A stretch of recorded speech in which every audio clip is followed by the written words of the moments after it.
Selain menggerebek pesta sabu, pada saat yang bersamaan Satuan Sabara Polres Buleleng berhasil mengamankan 510 liter minuman keras jenis arak. Minuman arak Bali tersebut dijual bebas di wilayah Kabupaten Buleleng. Peredaran miras tanpa izin di Kabupaten Buleleng mendapat perhatian Satuan Sabara Polres Buleleng. Selama Juni 2016, Polres Buleleng berhasil mengamankan 510 liter minuman keras jenis arak yang dijual bebas di pasaran.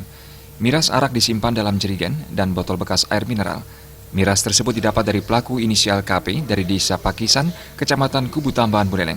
Kapolres Sikawijaya mengatakan peredaran miras dapat mengganggu Kamtimas secara tidak langsung, sehingga dapat disangkakan pasal 23 ayat 1 Perda nomor 2 tahun 2012 tentang pendistribusian minuman beralkohol tanpa izin dan pelaku dikenakan tipiring terhadap produsen atau penjual kecil-kecilan.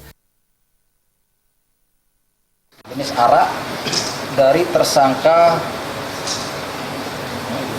KP ya, 50 tahun di Desa Pakisan, Kubu Tambahan.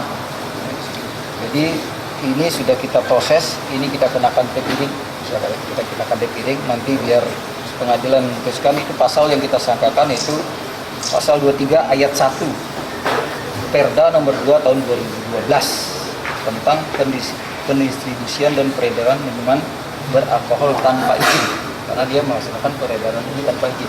Jadi jumlah ini selama bulan Juni ini kita sudah 7 tepat kita amankan.